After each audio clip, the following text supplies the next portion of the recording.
Hey, want to take a walk on the wild side and experience the bleeding edge of technology? Then get ready, because it doesn't get much more edgy than this. You're in for a wild ride. You're listening to Sovryn Tech with your host, the man in triple black, the golden stallion of the tech world, Brian Sovryn. He's got a huge brain. And now, here's Brian. Going all night long, or all day long anyway. This is the last part of the triple load that I'm giving you as I go off to Sin City, Las Vegas. Of course, the first two parts of the load were on Saturday, but like any all-night-long party, it goes into the next day, and so here is the release for Sunday. And this isn't, again, you're getting two episodes. You got a special, you got the Dark Android special, which I hope you gave a listen.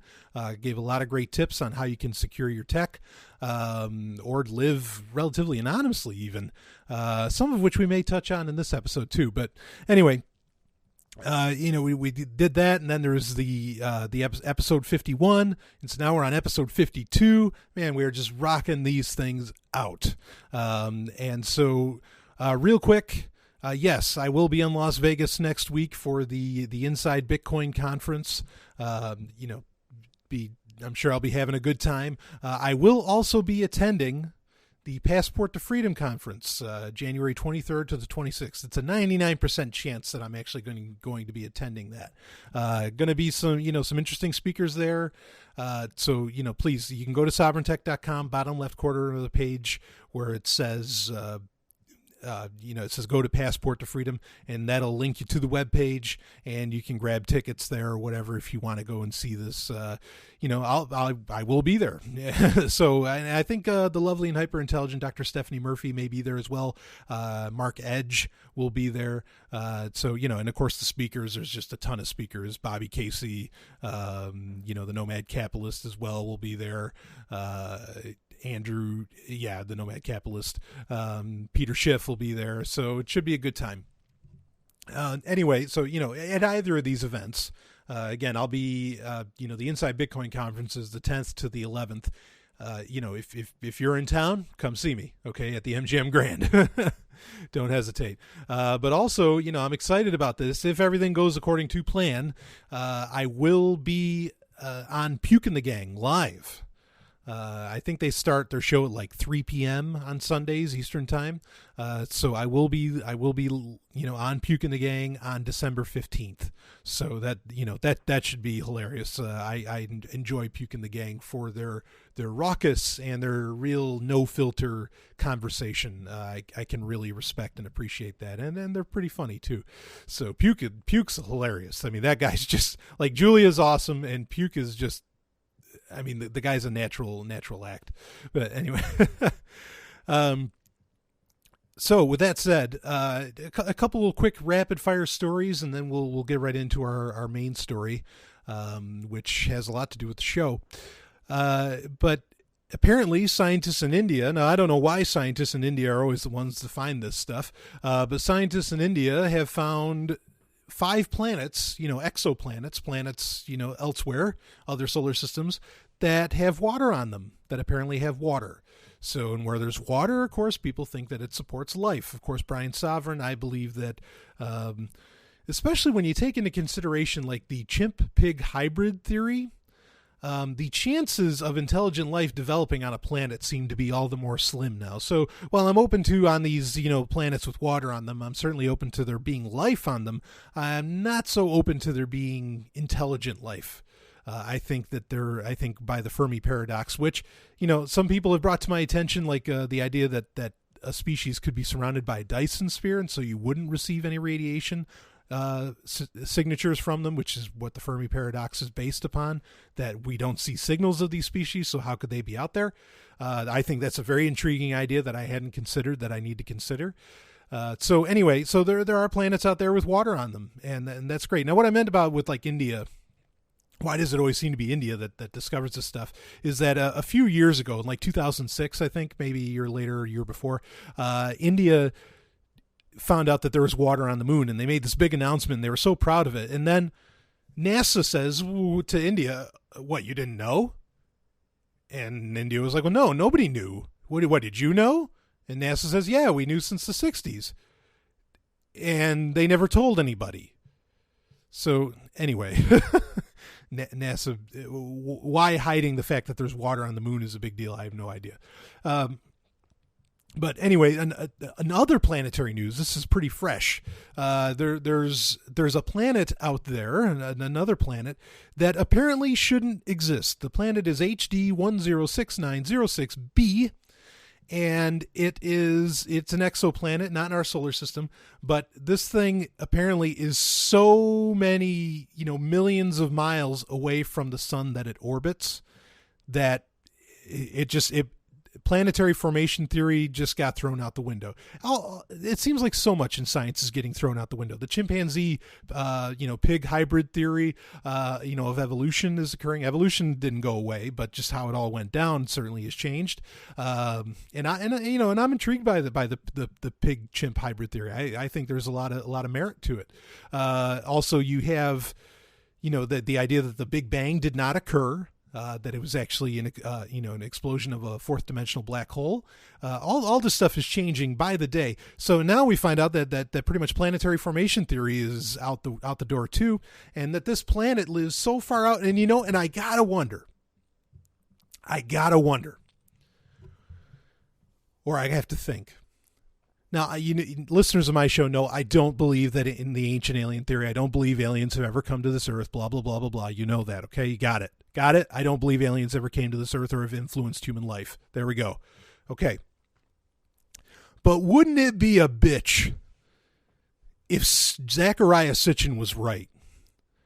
Because that was always the joke, is that his idea that the planet Nibiru swung around our solar system, around the sun, every 3,000 some odd years. Okay. And then then the Anunnaki who live on the planet Nibiru could come down. Everybody would say, it's like, oh, no, that can't be, there can't be a planet that forms like that has that kind of erratic thing. Wait a minute. Here's HD 106906b that did. Ooh. I had the great pleasure of getting to know Zecharia Sitchin, and while I disagree with a lot of what he has to say, there are things that there's things that he said that maybe he just got lucky, but there's a lot of things that he said that ended up being dead on. Cass Sunstein talked about, to fight off global or to fight off climate change. They talked about shooting gold flakes into the sky. Oddly enough, that's exactly what he said the Anunnaki would do on their planet, on Nibiru, is he said that they used gold to protect their atmosphere. Also, Zecharia Sitchin correctly guessed that Neptune was blue. Now, he didn't guess. He said the Sumerians, knew that, and that he translated it from that. Okay,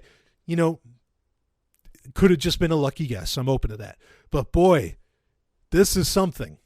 Wouldn't that, like I said, wouldn't it be a bitch if Sitchin ended up being right? I almost hope he is, at least right in some part. I'm still not going to run with this whole aliens thing. But anyway, let's get into the stories. Let's get into the main story. I'm running on a marathon here. I just had to go make some delicious chai. And I got this chai. It's called Good Earth, and the chai is called Wild Child.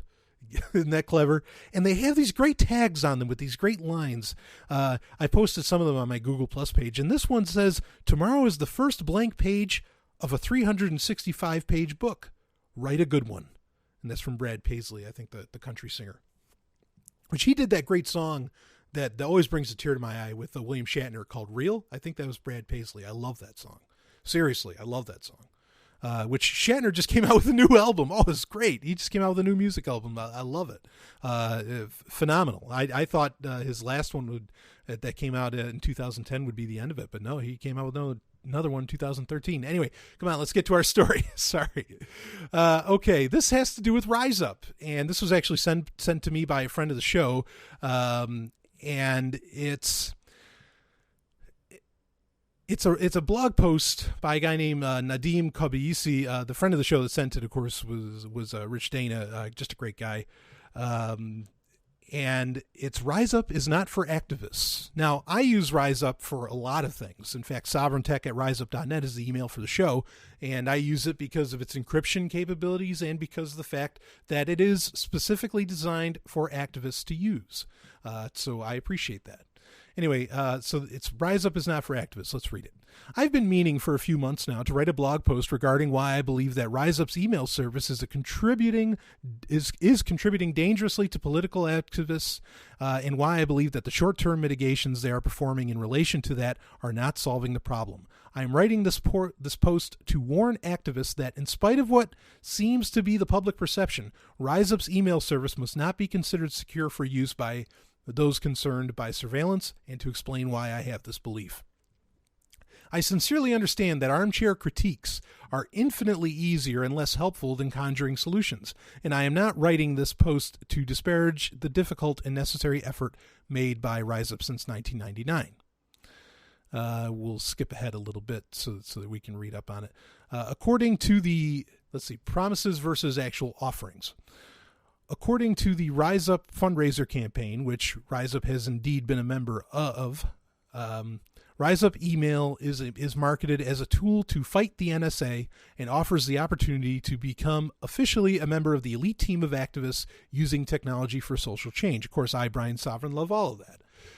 To their credit, on the Riseup website, the email service is marketed with technical accuracy, and yet markets the service exclusively towards people and groups working on liberatory social change. The problem with this kind of rhetoric, which Riseup has been actively maintaining for years, is that it promotes Riseup's email service as one that is meant almost exclusively for activists, offered by activists, and that it is resistant to the privacy threats that bigger corporate and certainly not indie and cool email providers like Gmail are affected by. In working with activist groups around the world, I overwhelmingly meet activists that are under the impression that they are safer and that their privacy is more guaranteed by using Riseup. And that's true, like the idea that that it is being targeted towards activists. In fact, if you consider yourself a capitalist, they won't take you.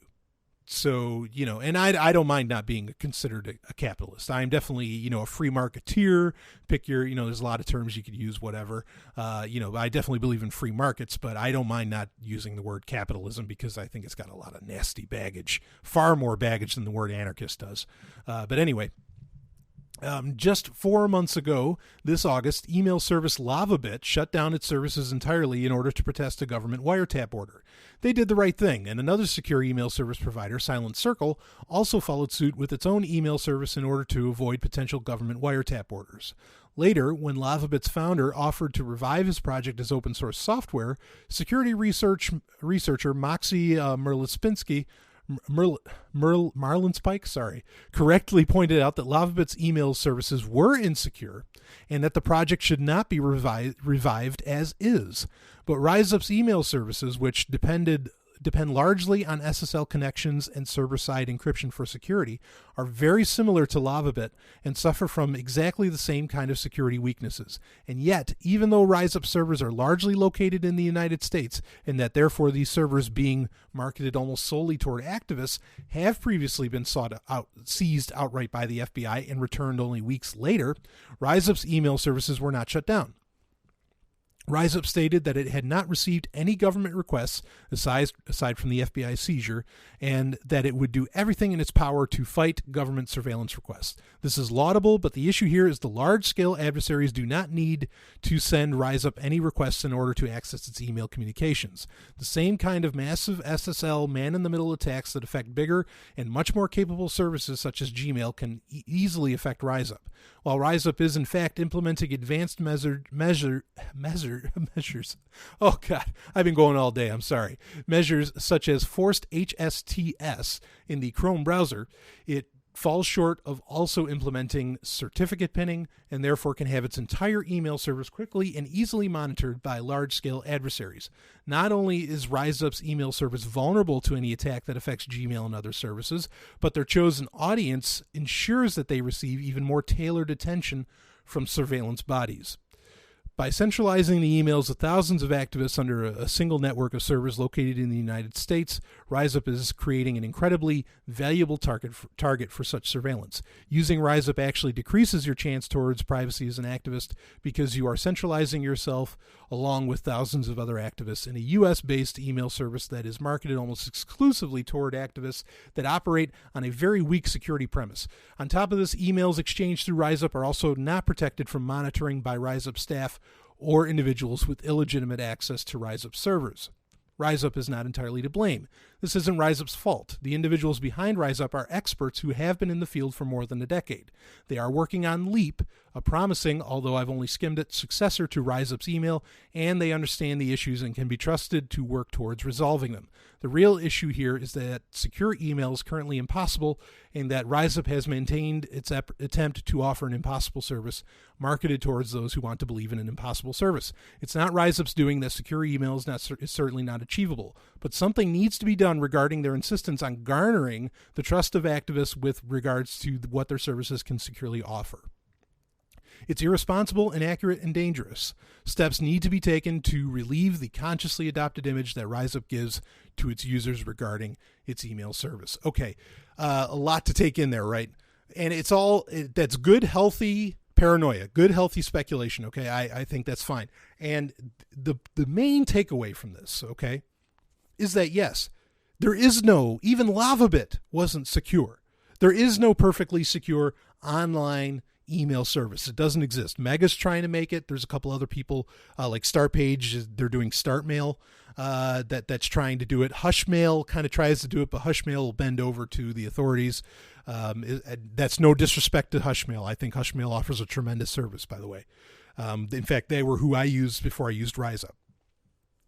But the important thing, this reminds me very much of kind of the argument against the Free State Project. Now, I am a participant in the Free State Project, and a lot of people say it's like, well, if all the activists move to New Hampshire, then what's going to happen is that the government will just have a target and they'll know exactly where to drop the bomb. And they'll kill all the activists. And everybody liberty-minded will be dead. No. No, I don't think so.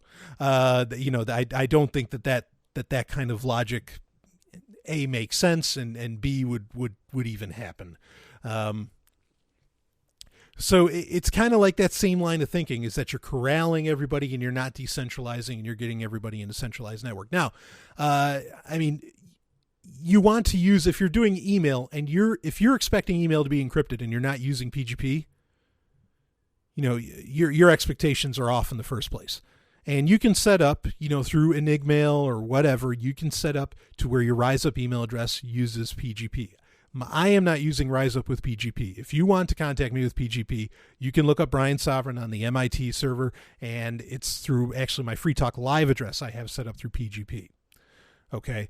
But yeah, so if you're expecting like that kind of really insane security, it's got to be done that way. But, and I haven't really gotten, other than from a couple people, I haven't gotten a whole lot of response where everybody's like, hey, could you please use PGP? I'm using every security feature that Riseup offers, which are better than most, but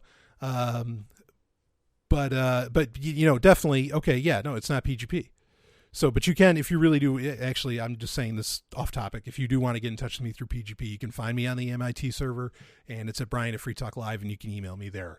Okay. But anyway, so the important thing to keep in mind here is, yeah, I can understand the point that like Riseup is saying you're safe here. And for everything they say that makes you safe, it is true. But is it perfect? No. Are they working on things being perfect? Yes. That's kind of the key takeaway to have here, okay, is that unlike, yes, now you're trusting other activists to look at your stuff, okay, but then that's the point, is that's the world we're trying to build, where we trust each other, right? Okay, and these are activists. So the point is that you're not using Google, okay, you're not using Yahoo, you're not using Outlook, you're using something that has the same goals as you do. If you're using Riseup, okay, which they have the same goals I do. They don't want governments. They're anarchists. Good. I'm with you. Okay. So you're supporting them. If you donate to them, you're donating to them to come up with more stuff. And the more people that start using Riseup, that's the more money that gets involved, and that's the better that that everything can be. That everything that Riseup offers can be. And so the solution to this is not to not use Riseup, but it's to use Riseup and to donate to Riseup and get things working better, because Riseup is doing so much good with what they allow. They allow you to talk over Jabber with your account. They allow you a free open VPN account with your email account, and then you get email. And the email service is really, really good for what it is. And this is the argument with the Free State Project. The more people that come here, the more it doesn't create a bigger target to bomb. It creates more chances, or it creates a tougher situation to make look bad. Okay, the more people that are in the Free State Project, that's the more people that say the government did bomb. That's the likelihood of someone's brother getting killed, of someone's mother getting killed, of someone getting killed, and creating. I don't want to be a martyr, and I don't think the whole bombing thing would even happen, but it's creating a critical mass to where it becomes unavoidable and unattackable and unassailable, verbally, physically, whatever. Okay? So it's I feel like the article is missing the point. It raises incredibly valid points, and I want you all to know this. I want you to be aware of this, and I'm really, really thankful for, Rich, good friend, sending this on. But again, I think the answer isn't less, it's more. With so many of these things, the main concern I have, I don't like that it's a U.S. based service. I totally agree with that. I hate that it's a U.S. based service.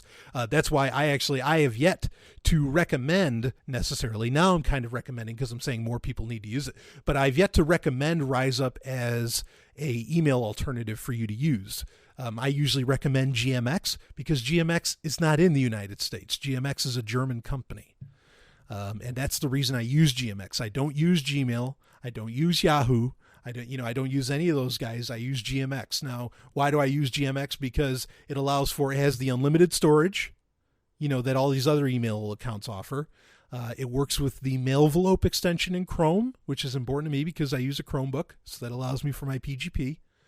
And it has all the advanced features of like Outlook, Gmail, and and Yahoo, but it's not US based. So admittedly I take the lesser of the evils. That's not saying like somehow, I just trust Germany. I'm a Jew. No, I'm kidding. That's a bad joke.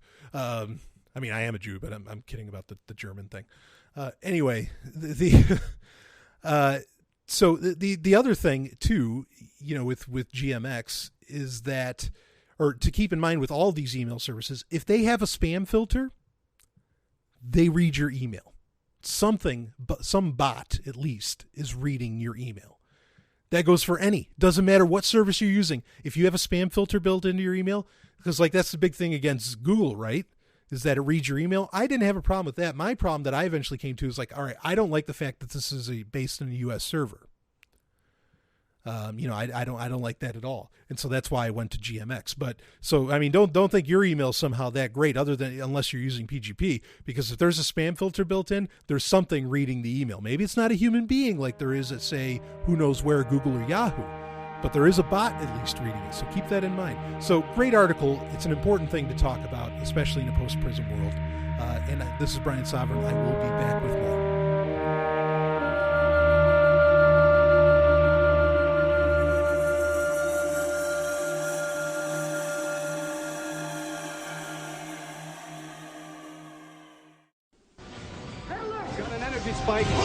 Launch. In the third age of mankind, an age plagued by an evil empire that seeks to destroy humanity, it is our last, best hope for peace. It is Babylon 5. All fighter squadrons launched. Get us out of here. Return fire. Well, freeze off. Watch Babylon 5. You can watch Babylon 5 and experience the greatest show in television history. See the entire series completely free by going to thewb.com/shows/. patreon.com/Babylon5.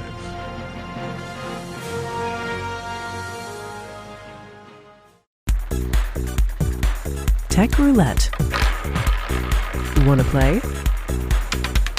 It is time for Tech Roulette, where I cover stories that get sent in to me by the listeners of Sovryn Tech, and I really appreciate it. You can send it to me, of course, through Twitter, direct messaging, or open message, or open tweeting, your choice, or of course through the email address sovereigntech@riseup.net. And of course, we were just talking about Riseup, pretty interesting stuff. So anyway, really, I'm getting the sense again. This is part of the triple load. This weekend. So as I will be going away, and when I go away, I like to let the Sovryn techies play. I'm getting the sense that this triple load is like, it could be like the ultra paranoid block of Sovryn Tech. But, it's just, I'm glad security is being talked about. I'm glad that this stuff's on the table. I'm glad that these issues are coming out, because the market's going to answer. The market's going to answer all of this, and we're going to end up, I think, not with a totalitarian regime, but we're going to end up with technology that allows us to live to whatever level of privacy we are willing to work towards, and not be, not miss out on anything because of our desire for that privacy. So I think it's very, very exciting. Anyway, this is kind of scary, and this is from VentureBeat.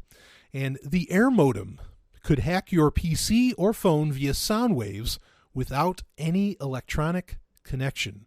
Ooh boy, this sounds like bad BIOS, doesn't it? We talked about bad BIOS, where essentially a guy thought that a malware was actually ultrasonically transmitting data to his other computers via the microphone. And infecting the BIOS of his other machines. And this was a big scare in the Bitcoin community. And actually, I think someone was talking about this in certain Bitcoin groups too. But anyway, let's read the story. The one thing you've always been certain of is that a computer that's not connected to a network doesn't munch data from any USB sticks and doesn't accept any kind of electronic connection request, is reasonably safe against hackers and crackers breaking into its electronic vaults. Kudos to VentureBeat for using the word crackers, because that is an important distinction to make. Hackers are, in my opinion, heroes. Crackers, even black hat hackers, I consider heroes. I do not consider black hat hackers crackers. Crackers are people who have some really nefarious means going on. Anyway, not so much anymore. Scientists in Wartburg, Germany, have developed a proof of concept that could allow the bad guys to infect computers and other digital devices via sound waves alone, using a sonar-like concept that was initially developed to enable underwater communication. Covert channels can be used to circumvent system and network policies by establishing communications that have not been considered in the design of the computing system, Michael Henschbach and Michael Gautz say. We construct a covert channel between different computing systems that utilize audio modulation, demodulation to exchange data between the computing systems over the air medium. In other words, an air modem. The researchers go on to say that the concept of a covert acoustical mesh network renders many conventional security concepts useless, as acoustical communications are usually not considered. Scientists, always opening Pandora's box. This is a relevant and topical development because phones, mobile computers, essentially phones are mobile computers, right? And laptops are increasingly being shipped with the ability to hear, understand, and operate based on vocally delivered instructions. Apple's Siri allows you to communicate with and control your phone. An iPhone is not the first computer that Apple gave voice control to.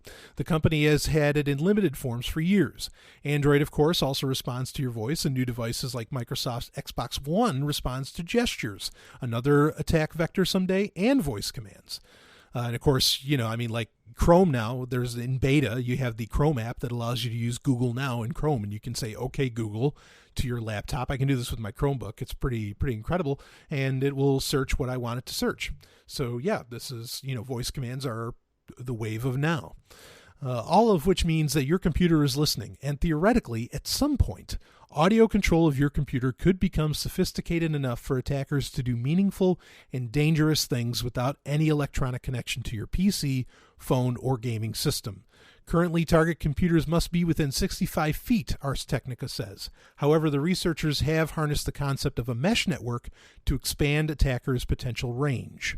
Right now, there is, of course, no exploit in the wild. There is simply a theoretical paper. However, it's often the case that once it's known that something can be done, others feel the pressing and urgent need to actually do it. Fortunately, the report authors have already considered that and are working on countermeasures. Countermeasures against covert acoustical mesh networks are discussed, including the use of low-pass filtering in computing systems and a host-based intrusion detection system for analyzing audio input and output in order to detect any irregularities, their paper reads. Unfortunately, that means that computer and consumer electronics manufacturers now have an entirely new class of attack vectors to consider. All very serious. It definitely sounds like bad BIOS, doesn't it? And, now maybe, was it Dragos? Maybe he's not so crazy. Maybe it actually happened. But, again, this stuff would be a problem for, okay. It's unfortunate that we go right to the nefarious means of this, that we go right to the bad possibilities of what could happen. Because, yes, if even your laptop, say, had Chrome open and was looking, was plugged in and waiting for the words, "Okay, Google," that means it's listening. And it could receive an ultrasonic signal that could infect your OS at that level. Now, the reason bad BIOS was kind of crazy was because what was happening is that it was like infecting machines even when it was off. Okay. and that's the problem with that, not while it was on, because if it only infects it while it's off, you can't exactly just like suddenly go boot in and it can break all the encryption of like a Linux distro or something. So that's why bad BIOS, is considered, was considered to be, some pretty nasty paranoia. But now this is just a white paper, and apparently nobody has really developed it yet. And I don't see it, I think Google will probably pass this off, will probably cut this, they'll put a stop to this, okay? To some degree, they'll probably figure out a way. It is scary. But like, what's sad is they talk about how there could be like this, really like, attackers mesh network. What a cool idea that this could do. That just simple ultrasonic sound could create a mesh network, kind of like Open Garden, which, we've talked about on this show. We even did a whole special on it, which was great. Where networks, where computers and devices, phones, everything could communicate with each other just through ultrasonic sounds. That would be amazing. What a great technology to have, and I want this to get developed for that reason, because I think that's very, very exciting. Okay. And, there's easy ways to stop this, because you figure out what frequencies these things are being done on, because obviously they're not going to be done on frequencies that can be heard by the human ear, right? And, you have to block off those frequencies. Pretty basic, I mean, yes, it opens up a whole new can of worms, but boy, I got to say, I feel the potential for this technology in good uses far outweighs the bad. I mean, I am so excited about the battery life that this would allow for, all this business. But even though, yes, I know that having a microphone constantly on does drain the battery. That's why the Chrome Beta app if it's on a laptop, the OK Google Chrome extension will turn off after a while. But anyway, I see a lot of possibilities, but let's get into the scary parts. Okay, it's important to keep in mind that this is really, like, literally they're only transmitting like 20 bits right now. Okay, yes, could this technology eventually develop, to where it can send maybe gigabits? Sure, but you're only sending 20 bits, not even megabits, 20 bits. I mean, that's an infinitesimally small amount of data that this thing can send. And also, the range is pretty small, and this ultrasonic sound, I mean, this is such a weak signal. Okay, and I think bad BIOS, if it were true, equally so, very weak signal. You sitting in front of your computer, as in your body would be blocking the microphone most likely, would keep this from getting to your computer. Okay. So, I mean, this is really small time stuff, and it's so small time that fortunately we know about it now to where we can do something about it. I'm far more scared. I mean, as far as like new things that people are developing, I'm far more scared of the fact that people were able to control automobiles, newer automobiles with something above 1996 with the new computers built into them, ODB2s or whatever, could be controlled by a hacker with like even just an Android phone. Okay, that scares me. That scares me way more than this does. Just to give you some perspective, okay, of things that I think we should be worried about more. So yeah, this is really, really small amount of data being sent around. I'm sure the FBI and the NSA would love to use this. I can believe me, I can totally wholeheartedly see the potential, the danger potential that exists, with this kind of technology, and that people would use it for really, terrible things.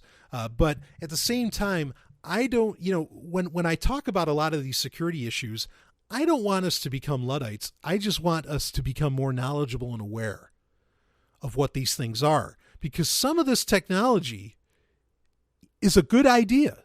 Like I said, the idea of ultrasonic mesh networks, that's awesome. That's a great idea. Who wouldn't want that? Yeah. Of course, there's no talk of whether or not this affects dogs, or other animals that have a better hearing frequency. I suppose that's something to really to take into consideration. But I think this is just a fantastic little piece of technology, again, called Air Modems. Now, picture this, of course, now with only 20 bits a second, you couldn't do this. But one of the modern problems happening right now that there is no good answer to, in my opinion, there is no good answer to, is, and I hate talking that way because I feel like I'm shutting down your mind saying, hey, guess what? There's no good answer to what I'm about to tell you. But you can be open-minded. That's okay. Just in my opinion, there's no good answer to this, to the fact that the scalability of the Bitcoin blockchain is a problem. Like, it could take, potentially in the next year, it could get to the point where it could take months to download. I'm being a little exaggerant, but it could take forever to download the blockchain. Now, not everybody has to download the blockchain, sure, but somebody needs to, and these miners, there's downtime because hard drives die, inside of like 5 years. You know what I mean? If not, maybe a little longer, but sometimes mostly even less. Okay. And then that means that miner will have to be a miner, will have to re-download the blockchain. And people say, well, you can use, you can use Electrum. Yeah, but Electrum, that's being hosted on a server somewhere. And that server is not Google's servers. That server is like miners or, the certain group of things. And those go bad at some point. So the scalability is an issue. I don't think hard drive space is a problem, but the speed within which to receive the data is an issue. Okay. And also, again, this is something else, and there, I have yet to hear the good answer for that.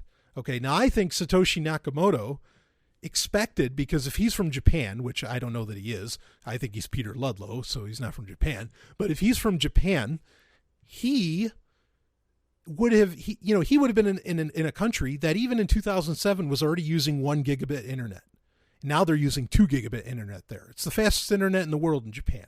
Okay. And there, the blockchain's not an issue. All right. And so now there's people who are talking about pruning the blockchain, getting rid of like all the like old transactions and all that stuff. Okay, fine. Maybe that's an answer, but nobody's doing it yet. So it's not an answer that's in place. So anyway, you have that blockchain issue. And so I think Satoshi Nakamoto expected like the entire world to already be using 1 gigabit internet. And so the scalability wouldn't be a problem. Okay. But it is a problem. Now, if this ultrasonic, transmissions, if this could somehow get worked out to where, if it could get increased in speed to where it's not 20 bits a second, but maybe 20 gigabits, or not, 20 gigabits a second, whatever, some insane amount of number, which could get developed to that wouldn't be limited by old wiring, because that's what keeps a lot of this, that's what keeps the United States, aside from greedy corporations, that's what keeps the United States from getting faster internet, is that it costs a lot of, there's a great cost in laying down new lines, new hardware, and not just greedy corporations, governments are the problem too, of course. But anyway, if you could just do it ultrasonically, there's no need to lay down any more lines. this is a pretty environmentally friendly technology too, which I like that. I like that. I love green technology on Sovryn Tech. This is the stuff we need to develop if we're going to ever go into space. That's the part that people miss. Green technology isn't good for the planet. It's good for outer space because that means that it becomes more feasible to go there, en masse. So anyway, and this would work for that as to some degree as well. There's tremendous potential with this technology. So I don't want the fear of it because I think that's what instantly everybody ran to. It's like, holy shit, someone's going to steal my Bitcoins with an Air Modem. Okay, no one's implemented this yet. And we've got plenty of time to figure out, if you're that concerned, rip the speakers out of your cold storage computer, rip the microphone out of your cold storage computer, just cut the wires and it's over, okay? It's done. You're fine, okay? Anyway, moving on. It's so funny, because people are, look, I love Bitcoins. I love cryptocurrencies. I really do. I'm excited about, ProtoShares. I love Litecoins. I think they're all great. Okay. But it's so funny, like how suddenly people are only concerned with a lot of this privacy stuff and only concerned with looking into these technical issues because suddenly now their money's on the line. Your money's always been on the line. It always has. The bank can just make it disappear. Why didn't you have this grand concern before? Doesn't make a whole lot of sense to me. And you're not worried about like things you type out or other stuff. I mean, I don't know. It seems like people have their eyes on the wrong prize. But anyway, I think this is really, really exciting technology because everything has a speaker and a microphone, or not everything, but a lot of things have a speaker and a microphone. And if we could develop the technologies to where those things could just communicate normally, in fact, we could do Bitcoin transactions this way without the internet. Do you see what I'm saying? This Air Modem thing, don't be afraid of it. Let's figure out how to embrace it. That way, because, Slate ran an article last week that said the Internet Kill Switch Standard Operation 303 exists. It's real. Okay. And with this ultrasonic Air Modem thing, let's embrace this so that we can communicate with each other and they can turn off the internet all day long. And who gives a shit? They're not going to go turn off sound. Okay. Well, I mean, yes. Okay. There are army weapons that can that are sound based that can blank out sound, that are being developed. We've talked about them on Sovryn Tech. I'm aware they exist. Okay. I'm aware. But my point is that in an average transaction, no, they're not going to blanket out sound in like a mile radius or something. I mean, come on. So this is a technology that I think needs to be embraced, not be made afraid of. Okay, there are scary, terrifying aspects of it, no question about it. But if it can be used, to do things like Bitcoin or for secure communications or, encrypted communications being sent over that, oh man, fine, kill the internet. We don't care anymore because we have our ultrasonic mesh net. And I think that is exciting technology to look forward to, not to be necessarily afraid of, but to be aware of. I'll be back with more.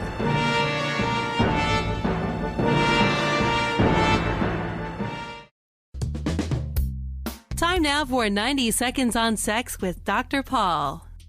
Chlamydia is the most common sexually transmitted infection. It's known as a silent STD because the majority of people who have it show no symptoms. Worse yet, if you suddenly start having symptoms, it's not necessarily your current partner who gave you the chlamydia. Now, if most people don't have symptoms, why bother to get it treated? Because chlamydia that's untreated can lead to infertility, and it can also cause pain during intercourse, which can be difficult to resolve. Now, because chlamydia is caused by a bacteria, it can be easily diagnosed and treated, but if you're in a relationship, both of you will need to seek medical care or else you risk reinfecting each other. So what are the symptoms? Well, it depends on whether you get chlamydia in your vagina, penis, anus, or mouth. In other words, you can get chlamydia in any body opening where a penis or your lips can go. Now, if you do have symptoms, the most common ones are an unusual discharge, burning, and itching. Now, in more advanced cases, symptoms can include lower abdominal or back pain, nausea, fever, and bleeding between periods.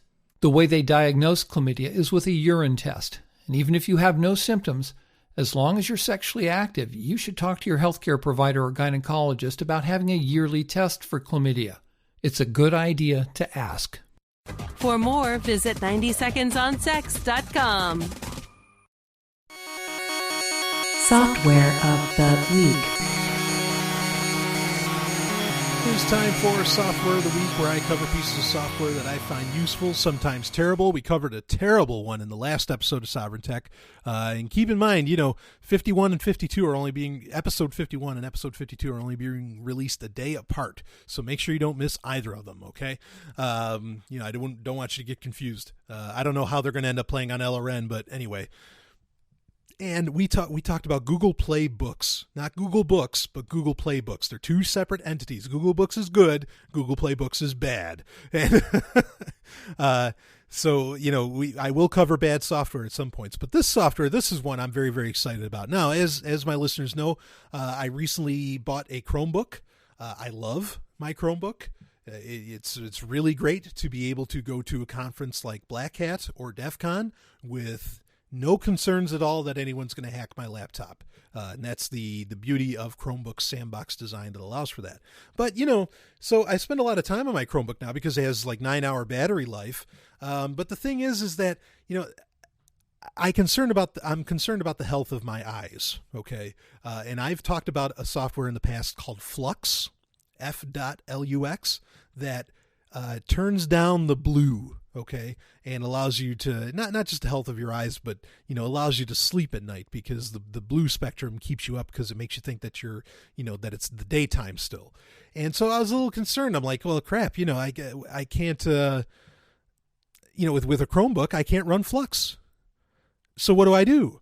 And what it actually is, and this could be handy in a lot of ways because Flux doesn't exist for everything, but the Chrome web browser exists for a lot of platforms.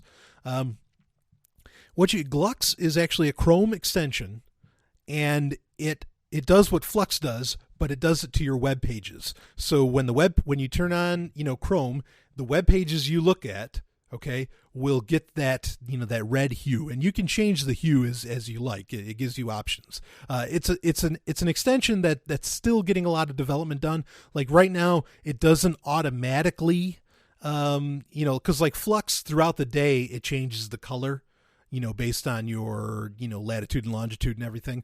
But Glux doesn't do that. Okay. Not yet. They're developing it, but that ability doesn't exist yet. But maybe you'd like that because you don't have, some strange app that knows your latitude and longitude. But you can turn Glux on. It has a few different viewing options, just like Flux does. And of course, at the same time, you'd probably want kind of a darker theme for Chrome, all the same, because it'll only affect the web page viewable space. It doesn't affect the toolbar and the address bar and the omnibar for Chrome. So you probably want that to be darker, which I normally have mine anyways, because I want everything black. So Glux is really, really great for that. Totally free. And again, it's something that's still, it's getting a lot of development. Send them an email, let them know you appreciate what you're doing. Usually if the features you don't like aren't there, if you send the development team an email saying, hey, I love what you're doing here, could you add this feature and maybe even donate a little bit to them, then you'll get the feature that you want. So Glux is a great option because, again, Flux doesn't work on everything. Of course, Glux wouldn't help you on, an Android phone because you'd have to use Twilight for that. That's the app for Android that does the same thing. But Glux would work pretty much, just about anywhere else. Of course, Flux works for iOS, so you don't need it there. But like with Fedora, I think Flux, you can cheat Flux into working on Fedora, but it's really only made, the PPA package they made for it only works in Ubuntu. But even that can be kind of complex for some people to set up. In fact, there's a trick to getting Flux to work on Ubuntu. So if you don't want to mess with all that crap, and you're using some kind of Linux based operating system, and you've got Chrome, you're using, the Chrome web browser, grab Glux. Again, totally free. It's in the Chrome web store. And it's just, it's a great extension, and it gives you, I mean, there's all kinds of, different lighting, like I said, options that you can do, and it's good for you. It's good for your health. Just, yeah, unfortunately it doesn't work automatically, but turn it on when it's getting later at night, dim the screen down a bit. That way you can fall asleep. Another recommendation, I was reading the Paleo Manifesto, great book, by the way.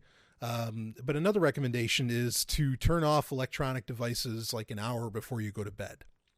And I think that's probably pretty solid advice. I wondered, like, does a Kindle Paperwhite count as a device that you turn off an hour before bed? Cause I usually read, like an hour before I go to bed.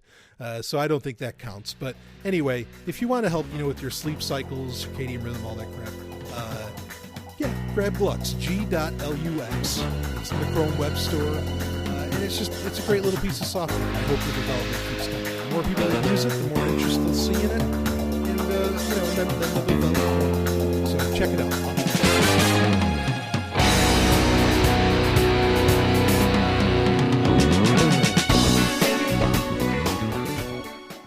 Are you tired of people wasting away all their precious time?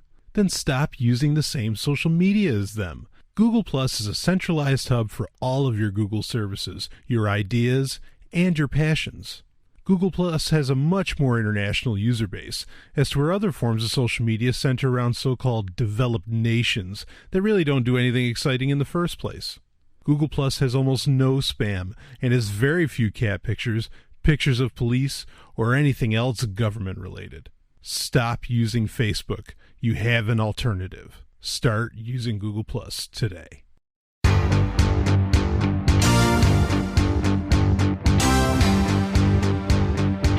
Is listener emails, where I cover, the emails and questions that get sent to me via sovereigntech@riseup.net or via Twitter. You take your pick on how you want to get in touch with me about that. And, I've got a ton of great questions. Please keep sending them. Don't stop sending the questions. So even though I have plenty to get through. But anyway, something I want to bring up, because in the last episode that came out, that this is the episode part of the triple load you're getting. The episode before this one, I did a rant during Pick of the Week where I talked about Facebook and how I hate how people are like they're getting free content from you. Okay.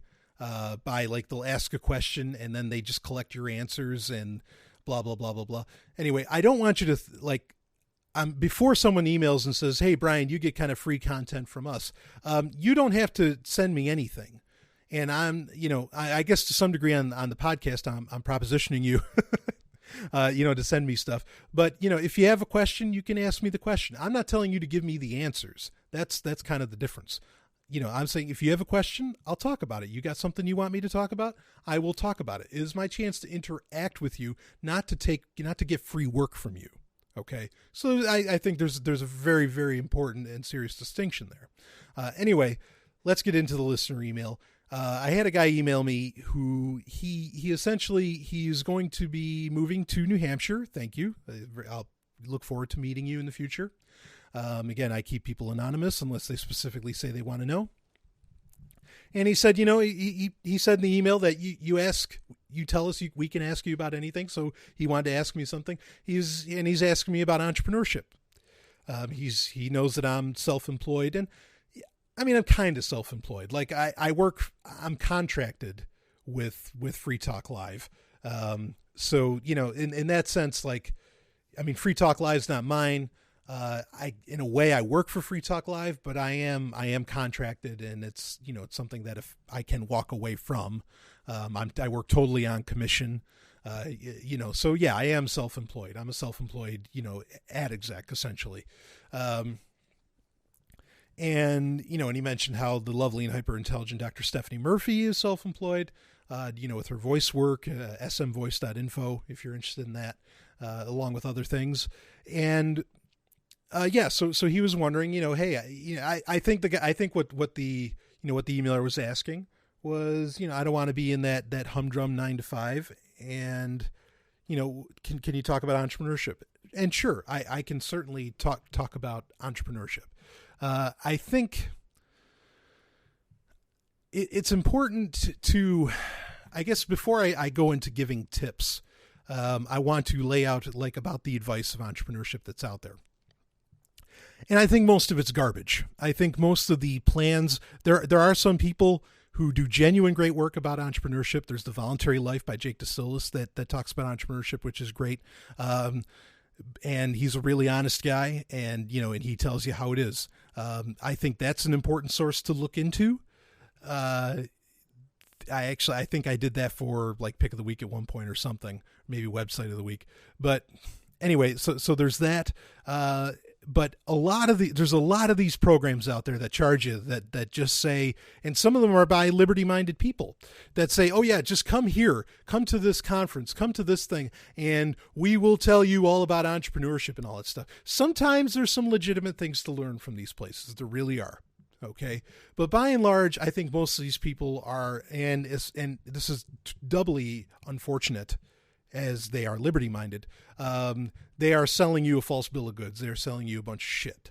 They're giving you entrepreneur shit, as I call it, not entrepreneurship. Okay.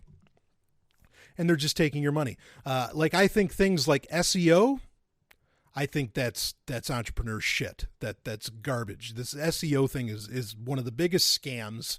If you don't know what SEO is, look it up. It's essentially search engine optimization. That's what SEO means.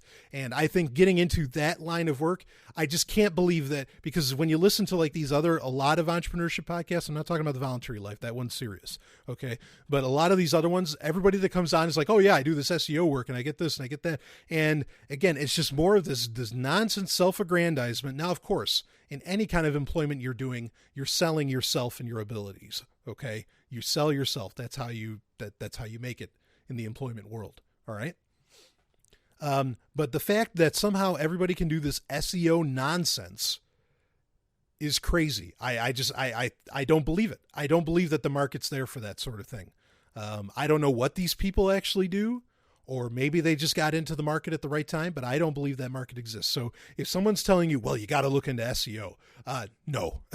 Okay. I also think social media is bullshit. And there's a great book about that called Social Media is Bullshit. And I think that like people getting paid for that sort of thing. Yeah, no, I mean, there's something to be said, like, cause you can work for companies where you're like a community organizer, and there's, or community director or something, and where you interact with people, that ask questions about all this stuff. All that stuff's legitimate. But the average thing that most companies think they need to put out there as far as like these social media jobs or these SEO jobs, usually they're just like paying somebody for doing very, very little. And it's like a friend of someone and they just pay him to do it. And I think I don't think there's a whole lot of value, genuine value in social media. Sometimes there is, but a lot of times there isn't. And so, because, a lot of these things, they're not bringing the difference I mentioned to you about entrepreneurship and entrepreneur shit. Entrepreneurship brings value to people, brings genuine value to people. Entrepreneur shit is a scam. It brings no value to anyone. And I don't feel that like doing stuff on social media or whatever, which is apparently where everybody's saying the money is. Okay. And I'm not someone that's like new to the ball game of business. Okay.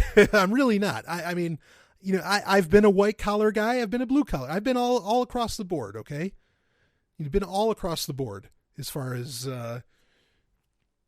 how this stuff goes. And I just don't believe it. And I'm not technically inept. I'm not old. Christ, I'm 31, 32. I don't know. Maybe I'm 32. I was born in 81, however old I am now. And, I'm not an old man. And so, this should be like, so I should be up on this stuff. I don't believe this stuff's important. In fact, you look at it, people talk about like teenagers aren't using Facebook anymore. Teenagers aren't using, there's a whole slew, all these things that all these SEO and social media jobs that you supposedly can do as far as entrepreneurship, the next generation coming up doesn't use it, and they're the people that everybody's trying to grab because they're the ones that are tossing out all the disposable income, because everybody older than that is just trying to make it through because of Obamacare, because they can't afford their health insurance, or just trying to, make it because of the housing market or whatever. Okay. So I think those jobs are nonsense. So I guess we still got a lot of segment to go here, but a lot of what I'm going to tell you about entrepreneurship is what not to do. Okay. But I think that's pretty important because a lot of people don't do that. So don't look in those directions as far as that goes. Now, if you're moving to New Hampshire, as far as availabilities of entrepreneurship, okay, the bonus of moving to New Hampshire is that if you want to make a job, if you want to create value for people, and you don't want to deal with regulations or taxes or, all the things that keep businesses from cropping up, right? Remember when the CEO of Subway said, look, if I started making Subway today, I never would have made it. And Subway's the biggest fast food restaurant in the world now, bigger than McDonald's. So if you want to bypass the advantage of doing entrepreneurship in New Hampshire is that if you want to bypass all those stumbling blocks, and they really are, all those hurdles, you're in a community that understands that and will trust you. Okay. Now, I mean, you still have to deliver the value. You have to deliver real value. Okay. To these people. But once you do, your reputation is secured, and you're amongst people who, won't rat you out, won't complain about you, blah, blah, blah. So doing entrepreneurship in New Hampshire is a very, very beneficial thing because you have this community that understands what you want to do, what you're trying to do, and respects it. Okay. So, and that's a pretty key thing that you're not going to get in a whole lot of places. You might get that like in Asheville because like there's a big, kind of a crafty community there. There's some communities like even in New York, like in Rome, New York, there was a lot of people that were big on like craft type stuff, but even a lot of that, okay. Like, that to me, that's entrepreneur. Some of it's really, really quality stuff. But there's a lot of it where I'm just looking at it, I'm going, what do you do? What is this? Who is going to spend money on this? Who's going to spend Bitcoin on this? Because that's another important aspect of entrepreneurship and this is, it's a primo time. If your product that you're coming up with can work with the digital economy, with the cryptocurrency economy, oh man, you're already standing to make big money, in my opinion. You're already standing to make big money if you do that. If you implement that into your business.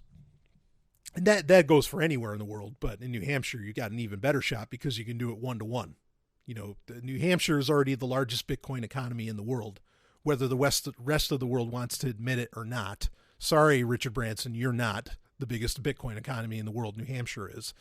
It's also a place where you could probably deal in other cryptocurrencies, as to where I don't think you could do that even on the internet. Okay, so that's an important aspect to consider, is to make sure that any entrepreneurial effort you do, I recommend making sure that cryptocurrencies are a part of it from the very, very, very beginning. Okay, and in New Hampshire, again, you've got everybody here that already speaks the lingo and that already knows the score. Okay, so that makes it very, very easy. But you've got to You've got to bring some kind of value in. Okay.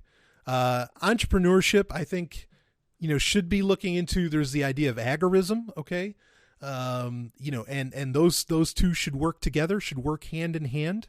I don't think, if you're looking to make money to live off of, I don't think a t-shirt business is the way to do it. There's a lot of these things. I don't think these are ways to accomplish that. Okay. They're not futile efforts. I think they're great things. Okay. Speaking of which, there's a new advertiser on the show on Sovryn Tech, Savory Scents. I love it. I love those damn candles. They smell so good. Okay. They really, really do. And I think candles are actually, I think that's a pretty good, it's a pretty good business. All right. But I think if you're looking to like being able to afford a house and all this stuff, you've got to be multi-tier, and, being in New Hampshire is going to allow whatever the business is about. I think being in New Hampshire is going to allow that business to grow quite a bit better. Okay. But keep it in mind, you have to deliver real value. Okay. Like the candles I get from Savory Scents are top notch. I mean, they're great. They smell great, look great, the whole business. All right. So keep that in mind. Okay. That, what you want to deliver. The other aspect of this that I want to bring up is, you can get, with entrepreneurship, you can get like blogging jobs. I've talked about those. Okay.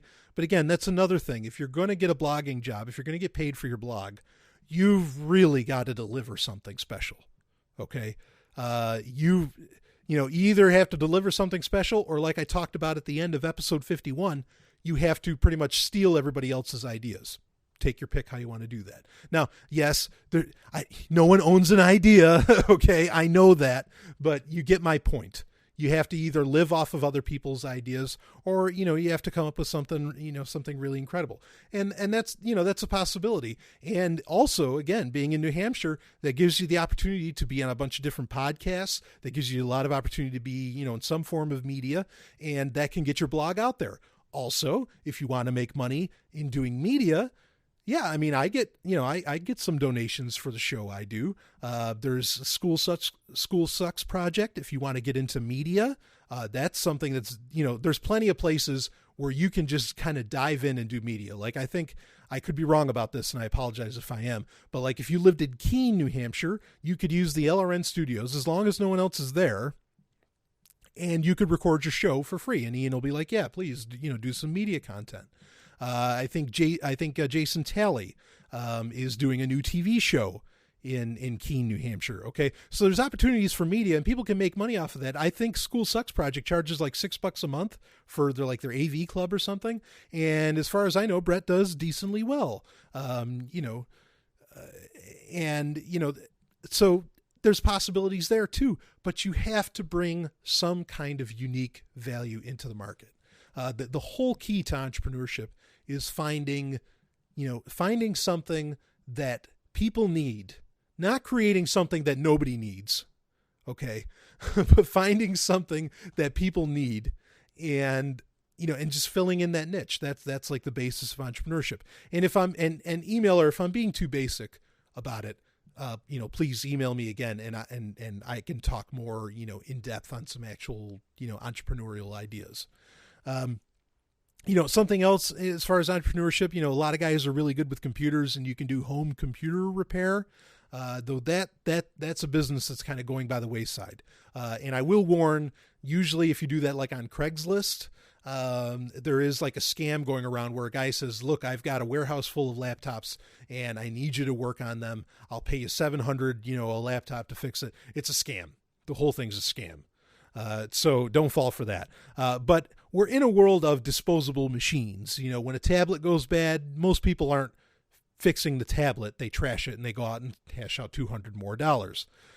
So the idea of of computer repair, that used to be a pretty big entrepreneurial venture, like in the 90s and even in the early aughts. That I think that's going away. So that's not something that I consider feasible for people to do.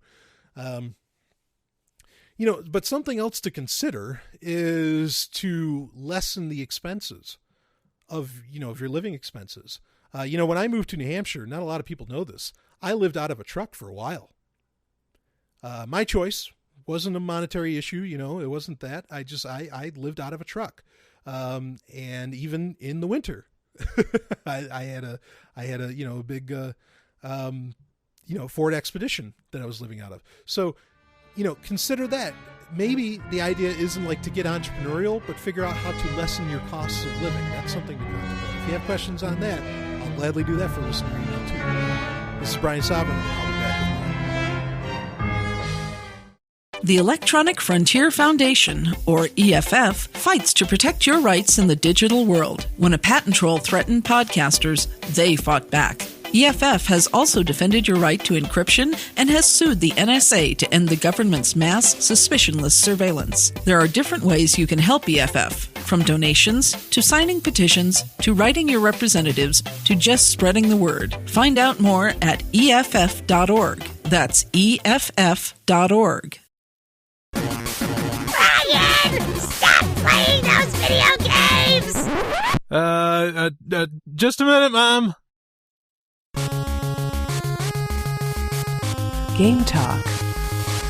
It is time for Game Talk, where we talk video games, and I love this segment of the show. I think, I used to say it was my favorite segment of the show. I'm starting to find the listener email segment is becoming my favorite, just because of the real breadth of things that we can talk about. Tech is a huge part of my life, always has been, and so I love doing a tech show. But it's good to shake things up. It's good to keep it interesting. In fact, I had a good friend said to me, he said that he felt the only thing he could compare Sovryn Tech to was the magazine Omni, which I will be talking about for Pick of the Week soon. That's a huge compliment, and I can't help, I'm very appreciative of that.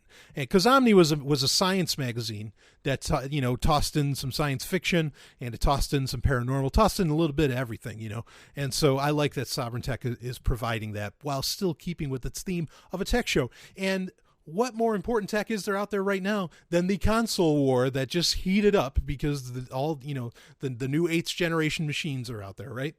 I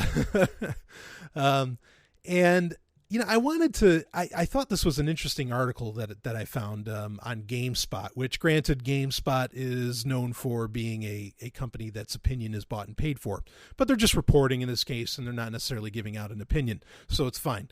But everybody's thinking, do I get a PS4 and an Xbox One? And I'm like, well, why is everybody forgetting about the Wii U? And I can just hear my listeners saying this because the Wii U sucks, Golden Stallion. No, my listeners don't talk like that. But somebody would say that. Anyway, my listeners, I love you guys and gals. You're just the most intelligent people on the planet, I think. Anyway, the Wii U's not getting any love here, and it's been out for a year, so or maybe people aren't that excited about it. But this article, okay, it's Nintendo. The most powerful console doesn't always win. Reggie Fils-Aimé says, I always forget how to pronounce Reggie's last name, but he's the director of he's the CEO of Nintendo of America, not of Nintendo. That's Satoru Iwata, but of Nintendo of America. And Reggie Fils-Aimé says the success of the original Wii and PlayStation 2 proves you don't need the beefiest specs to come out on top. The most powerful console isn't always the most successful, Nintendo of America president Reggie Fils-Aimé told Forbes when discussing the Wii U's prospects this holiday against the more technically capable newcomers, the PlayStation 4 and Xbox One. The interesting thing there is, if you look at the last two hardware cycles, it was not the most powerful machine that won. Not in the case of the PS2, not in the case of the Wii, Fils-Aimé said. Now, I'm intrigued by that because Reggie is essentially admitting that the PS2 was the winner of that generation. Of the Xbox, the original Xbox, and the PS2 and the GameCube. Like he's just coming right out and saying, yeah, PS2 won. Companies usually don't do that. And I appreciate Nintendo's general attitude that they just don't care what other people are doing, which this article will accentuate. But for them to admit that, yes, at least these other things exist, I'm glad that that's starting to come to mind. So in the end, it's our responsibility to show consumers how much fun you can have, because in the end, this is an entertainment business, and we think we've got stellar entertainment to make the consumer smile. Overall, Fils-Aimé said the software lineup Nintendo has in place this holiday for Wii U and 3DS is compelling enough that he believes Nintendo's chances are very good against the new consoles from Sony and Microsoft. Software drives hardware, and we're having a stellar year, Fils-Aimé said. Some notable new releases for Wii U and 3DS this holiday include Super Mario 3D World, The Legend of Zelda: A Link Between Worlds, Donkey Kong Country Tropical Freeze, and Pokemon XY. I agree, all those look amazing. As far as games go, they all look amazing. Also in the interview, Fils-Aimé acknowledged that when the Wii U launched last year, some people did not understand that it was an altogether new console. Such perception issues have been remedied, he said. That issue has largely been addressed, Fils-Aimé said. The consumer, I believe, now understands this is a brand new system with brand new capabilities. Fils-Aimé also explained that the Wii U will be a desirable platform this holiday against the PS4 and Xbox One because of the differentiated experiences that it can offer, including its lower price point. Others include the Wii U gamepad, which allows users to play some games entirely off the main screen, as well as its exclusive Mario, Zelda, and Donkey Kong franchises, all of which have new releases this holiday. Lastly, Filzame and Nintendo TV is a differentiated experience that consumers won't find elsewhere. We believe those will drive our performance now and into the future, he said, and differentiated experiences in this entertainment business win.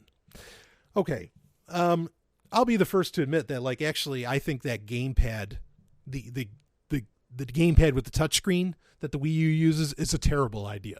I just I can't stand it. I think it's way too expensive for what it does. Way too proprietary. There's so much, and even like there's ways they could take advantage of it by turning it into kind of a mini tablet, and they don't do that. Nintendo's not doing that. So that's a drop ball in my opinion. But the fact is that Nintendo is where you go to play Zelda, to play Donkey Kong, to play Mario, to play, Metroid. You take your pick. Okay, not that there's a Metroid game on the horizon really for the Wii U, but that's where you go to play those.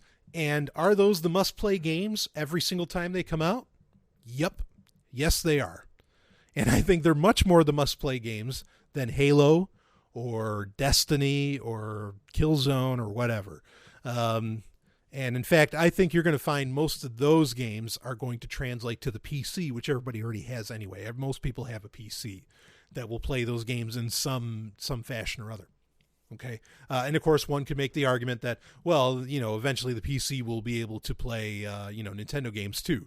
Okay, fine, whatever. If you want to roll that way, that's all right. But I was talking about native ability to play those games. Anyway, Nintendo, these are the games to beat. They always are, and they always sell millions of copies. They always do, be it in Japan, around the world, in America, wherever. And I think to write off the Wii U is a mistake, because, like, in fact, what's unfortunate with the Wii? I love the Wii. The Wii is the best-selling game system of all time.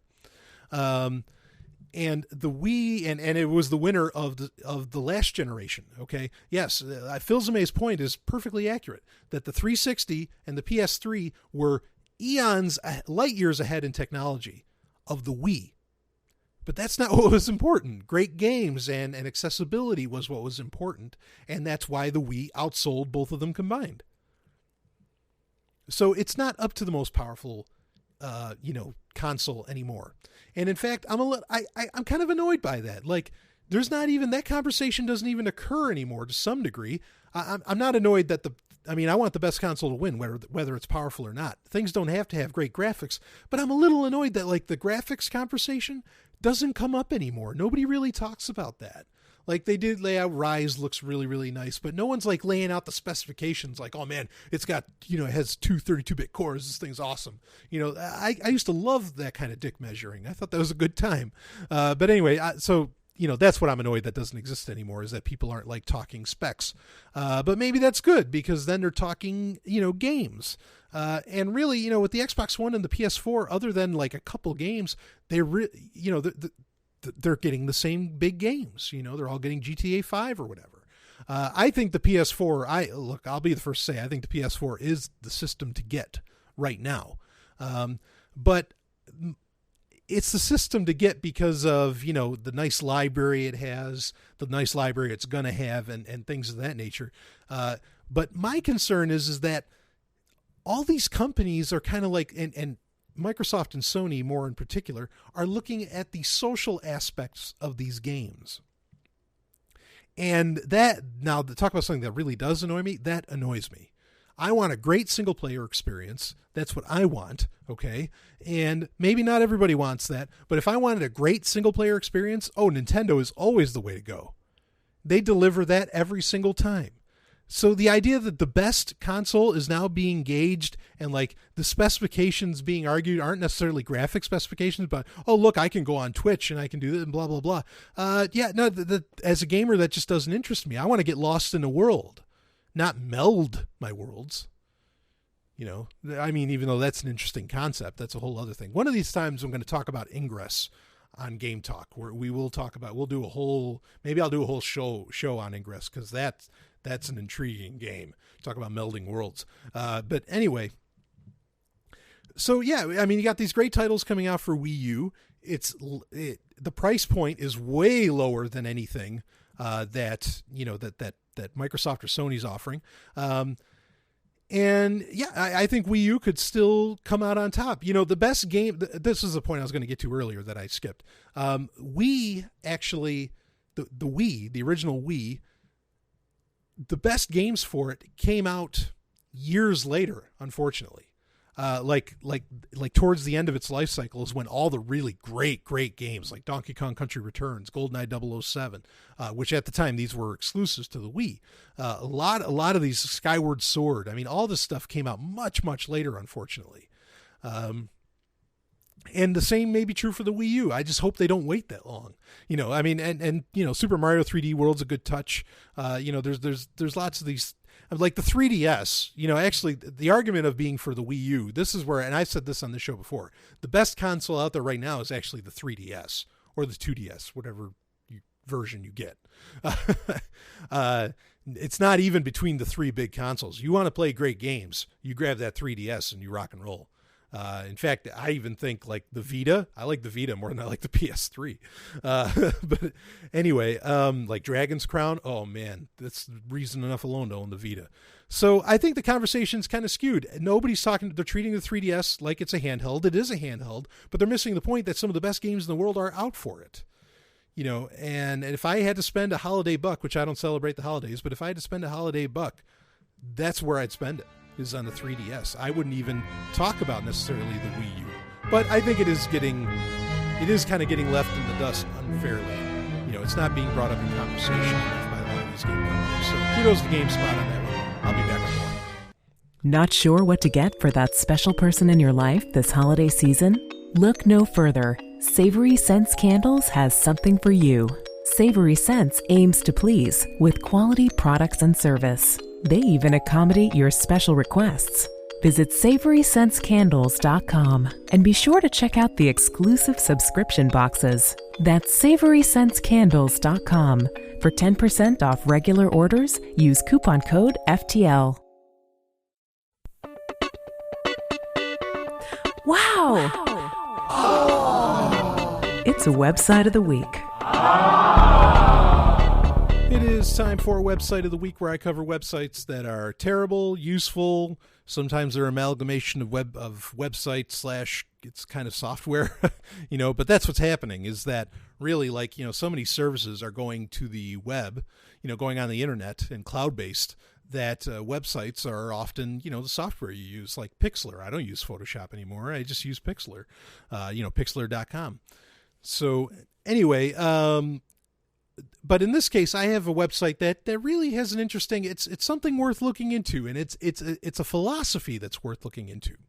The website is redecentralize.org. That's redecentralize.org. And I think this is a great thing. And this decentralization movement is kind of becoming a big deal on the internet and in electronics in general. A company, Invictus Innovations, they're the company that came up with ProtoShares, their whole point in existence is decentralizing everything.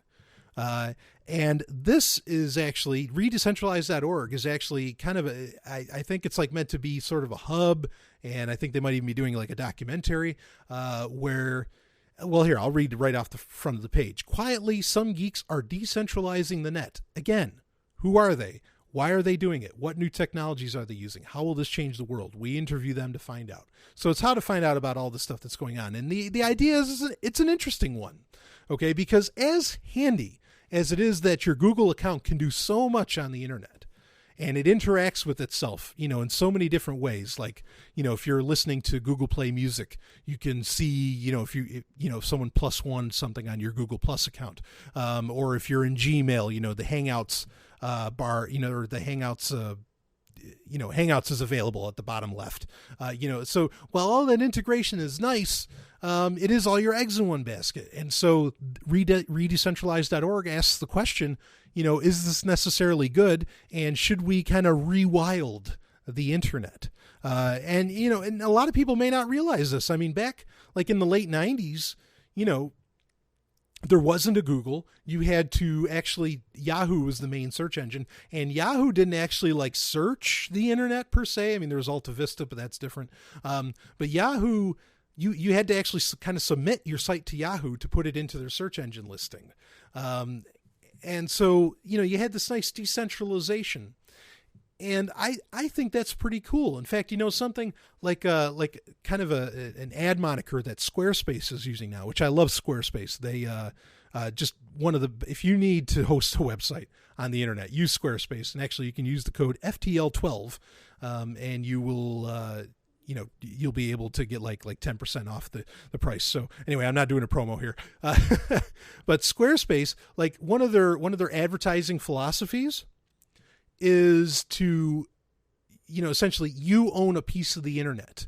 Don't be a part of the ecosystem that Facebook forces you into, or that Google forces you into, or that Yahoo forces you into, but you can have your own personal stake in the internet with your own website or your own blog on squarespace.com that you pay for, and you have your own, your own domain name and everything, which is a great idea. So the idea of redecentralizing, I think it's a good idea, not having all these things connected to one thing, because, say a server goes down somewhere, a whole ton of services suddenly go down. So if you kind of rewild it, you make things interesting, you get kind of Wild West with the internet, and who knows what you'll find. And it's easier. It's not so easy to censor things when they're not so centralized, right? And we never want the internet censored in any way. And so if redecentralizing things works, good, let's do that. So it's an interesting concept to look into. Check it out, redecentralized.org. You can find it in the show notes at sovryntech.com. And, see what you think. Maybe it's something, maybe it's a movement you want to look into. This could be an entrepreneurial adventure. Oh, yeah. This is Stephanie Murphy, Sovryn Tech producer. You may know me from this show, but did you know that I have my own podcast? It's called Pork Therapy. Pork Therapy is a bit different from other shows.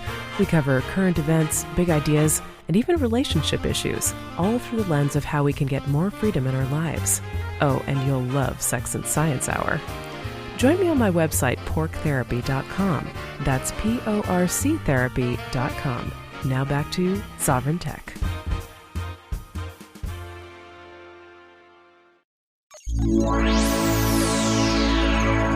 Hacker Stories. It is time for Hacker Stories, where we talk about security issues, or we talk about the real heroes on planet Earth, and that would be hackers. Not crackers. Crackers are the guys, they're the bad guys, okay? But the word hacker should never be used when referencing, people with malicious intent, towards other people that didn't harm anybody. But anyway, this week, this has been, anyway, you're getting a triple load again this week. So you've got a, in that case, you have a double load of hacker stories. And of course we did the Android the Dark Android special, which tells you, how to essentially get your Android device to, become anonymous and in many ways disappear off the map, or at least not be tracked. And none of this will surprise you. Should still probably get you mad, but none of this will surprise you. And this is from the Washington Post, just as, in episode 51, which also came out this week. Again, remember, you got 2 episodes this week to go through of regular episodes of Sovryn Tech and 1 special. The NSA, we talked about more Washington Post stories in that episode. In episode 51 was my point. Anyway, the NSA tracking cell phone locations worldwide, Snowden documents show. So as Edward Snowden said, as The Guardian said, as Glenn Greenwald said, it's just going to get, it's the tip of the iceberg. Things are just going to keep getting worse. And one speculation I heard, and apparently the speculation was from the government itself, is that there's enough documents that Snowden has collected. Not that he's released, but that he's collected, that as he releases them, it can go on for 2 years. So this stuff's just going to keep going on.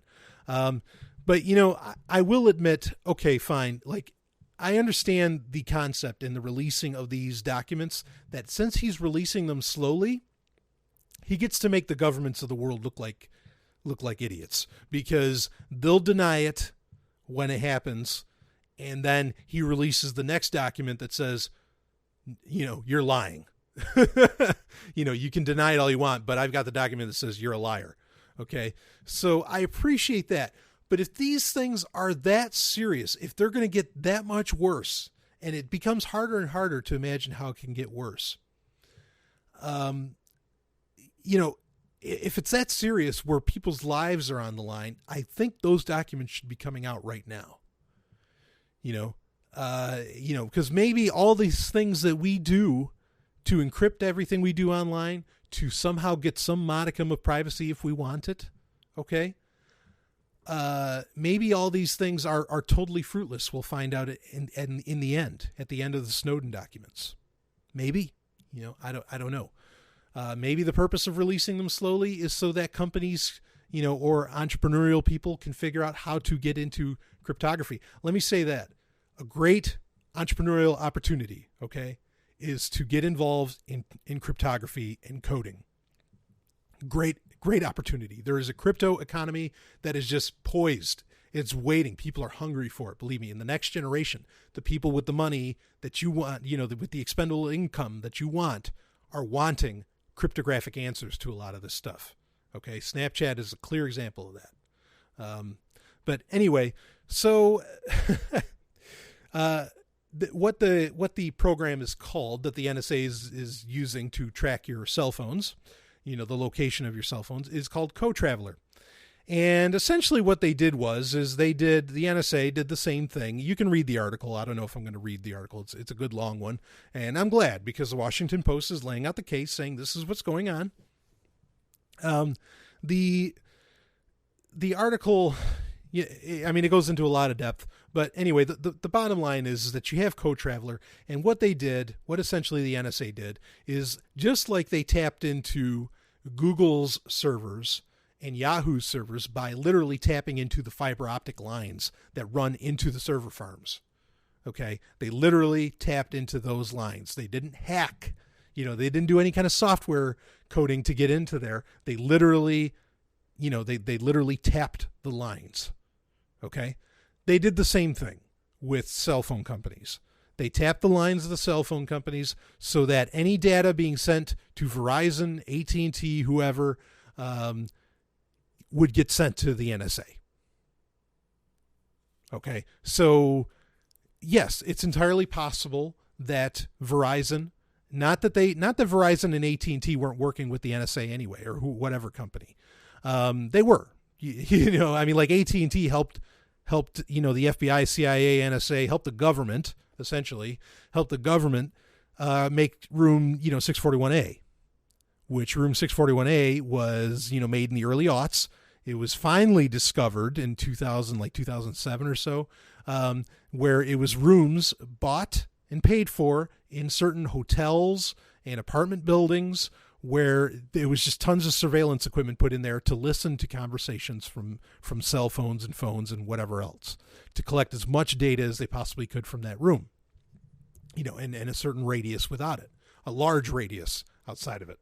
Okay, so these companies were already working with them. But if, say Verizon or AT&T came out and they said, hey, we didn't know about this. Well, that might be true, that they didn't know, that this was happening. So sure. But essentially, yes, the NSA is tracking everywhere you go and everything you do on these cell phones. Now, of course, this is being done at the level of, not at the level of the device, okay, but at the level of the provider, of the service provider. And with that in mind, that gives us a little bit of hope, in that if you listen back to the Sovryn Tech to the Dark Android special, you can maybe thwart that a little bit. Of course, with the Dark Android special, I was saying use a tablet, don't use an actual cell phone. And, yeah, only certain people can do that, right? Because some people have to have a phone number. Okay. Like I have to have a phone of some kind. I have to have a phone number because I'm an ad exec and I talk to people on the phone. I don't have a choice. Okay. For my job, I have the choice to not do my job. Yes. But in my job, I don't have the choice to not have a phone number. Okay. If you don't have to have a phone number, then please don't. If everything can be done by email, good. Then you can do things anonymously, or encrypted or whatever. Okay.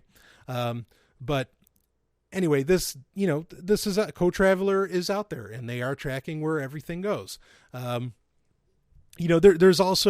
There was the idea that they could kind of triangulate this anyway.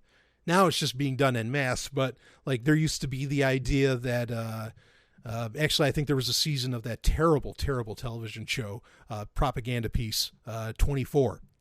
And 24, like they talked about, the whatever the main character's name was. He said, he's like, look, if you have a cell phone, when you're not using it, take the battery out, and that was the idea, because your phone is still sending out some degree of signals, which is true, because the firmware that controls ARM-based chips are designed to receive signals, and there's no filtering on that. It's designed to send and receive any signal that it gets, okay, or to respond to any signal that it gets. Now that firmware, okay, again, you listen to the Dark Android special and you'll hear about this, because that firmware, is what Android is built on top of. So Android can't secure against that. Okay, so taking out batteries is, that's one option to do to stop this sort of thing. But, a lot of people think, a lot of the more, the more security minded think that the reason that, or security concerned, I should say, I think we're all security minded. They think that the reason that tablets and smartphones now are coming out without removable batteries like the iPhone is because that way, you can always be tracked, if you have your phone. And there's people who have always they've called their phones, their cell phones, they call them trackers. And so this isn't necessarily a new thing, but just, now it's really proven that they've always done it, and they track you all over the world. And, you combine this with like we talked about in episode 51, where the FBI can now just like turn on your camera with a flick of a switch and download a little malware, without you knowing that the camera's even on. It just creates an even bigger picture of, because what's the immediate answer to this sort of thing? To like anything that the NSA does, what's the immediate answer that a lot of people will come up with? They'll say, well, hey, go ahead and track me. I've got nothing to hide, and if I wasn't doing anything wrong, I don't do anything wrong, so it doesn't matter. Or like, if you weren't doing anything wrong, you don't have anything to hide. Isn't that always like kind of the initial answer? Well, if the NSA is not doing anything wrong, what do they have to hide? Why did it take Edward Snowden to release all this stuff? Next time somebody says that, you tell them that. You say, fine. Okay, if that's the way we're going to play, then the NSA shouldn't have anything to hide either, because they're the good guys, right? No, they have plenty to hide. Tons to hide. They have to hide that they're spying on their spouses. They have to hide that they're spying on ex-girlfriends and ex-boyfriends. They have to hide that there's tons to hide. It's disgusting. Okay, I don't have to say this. I'm almost getting tired of saying it.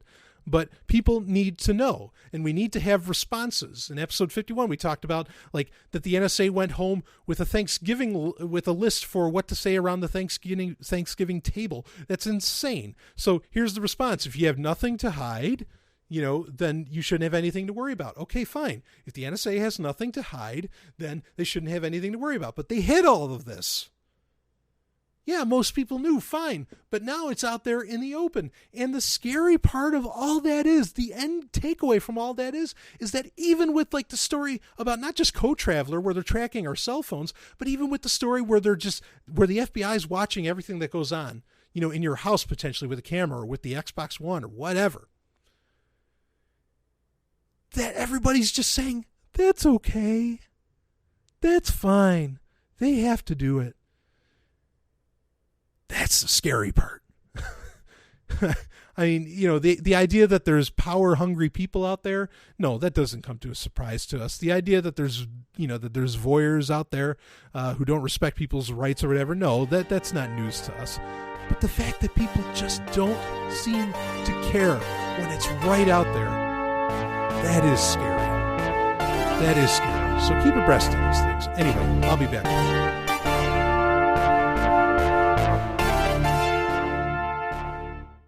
What does freedom mean? Tune in to LRN.FM to find out. LRN.FM is the Liberty Radio Network, a collection of live talk radio and podcasts, all coming from a principled pro-liberty perspective. LRN.FM show hosts aren't left, right, or conspiracy kooks. You can tune in 24/7 to LRN.FM via your phone, computer, satellite, and more. Listen free anytime at LRN.FM. That's LRN.FM. Would you like to play a game? Game of the Week. It is time for Game of the Week, where we talk about games that, maybe were missed, maybe need to be reminisced upon, or games that could use a good reinstall, or, maybe you need to maybe it's a game that's so damn good you got to go out and buy the old system that it was on and give it a shot, or grab an emulator or something. This week, this is a game that, boy, I can't tell you how many, I'll use this phrase, how many mindless hours I spent playing this when I was younger. But it's a classic. It's a great game. And it's called Raptor Call of the Shadows. Okay. And what it is, it's a 2D, used raster graphics from way back. Some people just, I always just called it Raptor. Did you play Raptor? At the time when it came out in like 94, that might not have been the best name, because if you're talking about a raptor, everybody was thinking of Velociraptor because, Jurassic Park came out. Anyway, Apogee made it, and this is back when Apogee was just coming out with hit after hit, like Blake Stone and some others. But Raptor was so good. And it's kind of like if you ever played 1943 or 1942 or 1943, where you're flying an airplane, okay? And, it's an overhead view. Sometimes they call these like shooters, not first-person shooters, but shooters. That's why there's a distinction between first-person shooters and shooters. And, it's kind of like a bullet hell type thing. The idea of bullet hell meaning that you're just like constantly, you're just shooting everything that you possibly can. But with Raptor, it's like that. But the cool thing is that, again, this is 1994. Okay, we're talking about the era of Genesis and Super Nintendo. You have to keep that in mind. This was a PC game. Okay, you're going to have to play this on DOSBox, but you can play it. All right, and you're in an F-18 Hornet, and the nice thing is, anyway, it looks like a Hornet, but it's not. But the cool thing is that you could upgrade the ship. Okay. And you could upgrade the jet, the plane, and you could choose different characters. I mean, there wasn't a whole lot of importance to that. But it had like really, really awesome music, like a lot of these DOS games did back then. And it's amazing, because when you think about the fact that like you could upgrade things for the type of games. Now, granted, back then you had Final Fantasies and all that, and those RPGs allowed for some degree of customization. But PC was really, really leading the way with customization and a lot of these other options. And I mean, this game in particular, you could choose different missile types. There was like these like laser beam weapons, like shields, all this really, really cool stuff that you could use. And then it had like the elements of 1942 and 43, or like Raiden. If you remember the Raiden Legacy games, those are really great. So it took all of those and it put everything that a PC could do at the time and implemented it. And it ended up just being, the raster graphics were gorgeous. It's still a really good looking game. The music is still really nicely ominous. I mean, it's not the serious flight simulator like TIE Fighter or X-Wing was, but it's a top down and nice and simple. And you use the mouse. This is the interesting thing.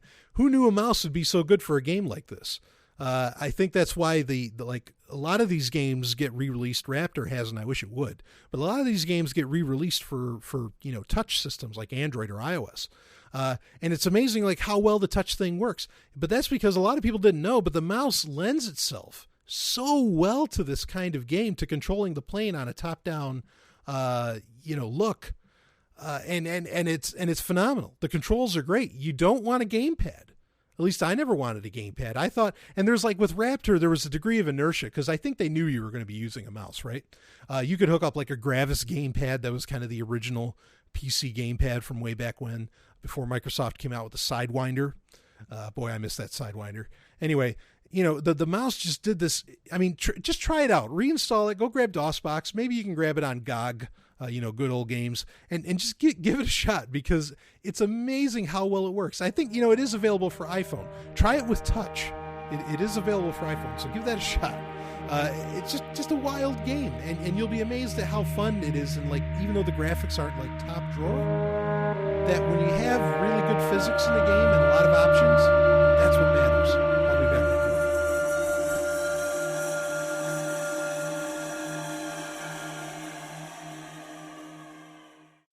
So, I'm interested in getting some Bitcoins. Well, you could buy Bitcoins with cash through a bank deposit, but that's not anonymous. Think about it. Banks won't even let you wear a hat or sunglasses. And they require a signed deposit slip which catches your fingerprints by design, so any curious bureaucrat can monitor what you're doing.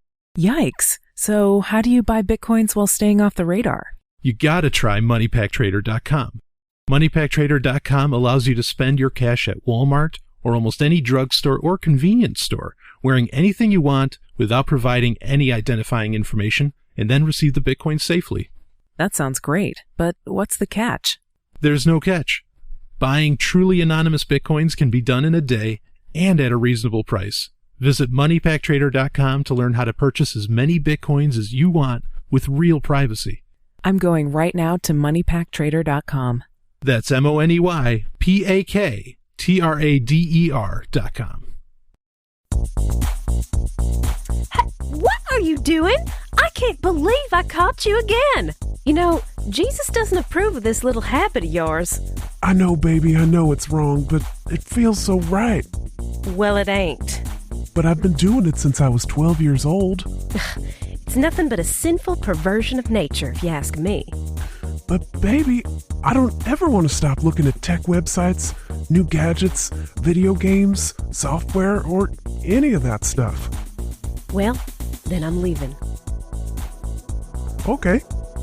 Bye. Pick of the week. It is time for Pick of the Week, where I geek out pretty much. I can go on a nice rant like I did in episode 51, or I can, whatever. I can talk about movies, games, even though I already do Game of the Week.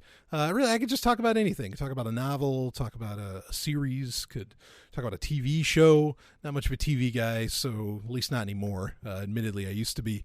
But this week, I want to talk. I kind of put this off, and I want to talk about it though, because I think it's something that deserves a little re-exploration and maybe a rewatching, because a lot of people just wrote it off for some reason, and it's the Matrix saga. It's not just a trilogy. There's a lot more to it.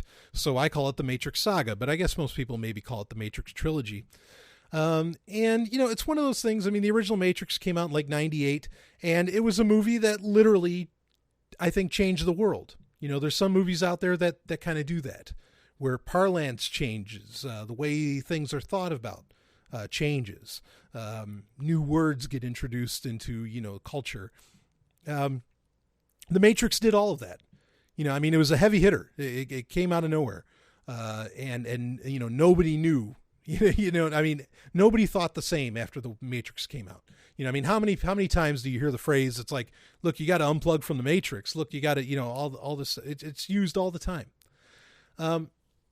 And it's important to recognize, with the Matrix that, yeah, it really was that new of a thought, and it was that big of a deal. And when it came out in 98, of course, I was like, 16, 17 years old. And I went and saw it 5 times in theaters. I paid for people to see it. I was like, look, no, because like they'd ask me, okay, Brian, like what's, because at the time I went to the movies pretty much every weekend, and people would ask me what I thought of films. I was a film buff even back then, and they'd say, Brian, what what's this Matrix about? I said, look, I can't explain it to you. what it's about. Now everybody can explain it to everybody. But, the internet still wasn't like as pervasive as it is now back then. So you couldn't compare it to that. People's way of thinking didn't lend itself to the Matrix until after you watched the Matrix. Okay. I don't think a lot of people realize or remember that fact. Because, no, I couldn't explain it. And in fact, one of the original commercials I remember, one of the original commercials for The Matrix was the line from the movie where Morpheus says, "No one can be told what The Matrix is. You have to see it for yourself." And it was so true. Now people are always like, well, what do you mean you can't explain The Matrix? Okay. But then what do? They say, well, it's like the internet. Yeah, but not everybody knew what the internet was back then. Okay. You can't do that. Now, hindsight, we can explain it. But at the time, it was just that much of a quantum leap forward in storytelling, and everything. And it was great. And I think everybody, unless, there's some people who say they still can't get it. They still can't get The Matrix, and then they don't like it. Okay, fine. That's okay. But I mean, everybody that watches The Matrix, I think they generally like it. And of course, that's a blanket statement. Can't always be true. Yeah, I know. Okay, you can't say always. Wow. You ever get annoyed by that?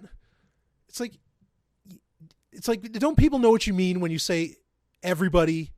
That, of course, you can't literally mean everybody because you don't know everybody. I get so annoyed by people that are that nitpicky on language at times. I really gotta admit. But anyway, back on track. So The Matrix came out, changed everything. It was a huge deal, incredible movie. Everybody loves it. But what everybody doesn't love are the second and third films, which I think is pretty unfortunate. I thought they were fantastic. The second one in particular was great. The third one, I see where people kind of had an issue with it. I could do without the big battle scene at the end. I could care less about that. I enjoyed The Matrix for being a little more cerebral. But that certainly went to pop flair, with the third one. I understand that, but it was still a great film. The fight sequence between Smith and Neo was phenomenal. And everything else that, I just really, again, I thought they were great movies. The kind of the ideologies, there's so much ideology put into The Matrix. A lot of people don't realize this, but there's a million things that they were trying. The Wachowski siblings, because one of the Wachowskis is no longer a man. She is a woman, and good for her. And there's some importance to that in the Matrix saga that most people don't know. But a lot of people don't know that the Wachowskis were trying to explain everything. Like they were trying to explain ghosts with The Matrix. They were trying to explain vampires with The Matrix. They were trying to explain all these, like everything in history. They were trying to create an entirely all-inclusive world. And if you didn't play the games like The Path of Neo or Enter the Matrix, you might not have gotten all of that.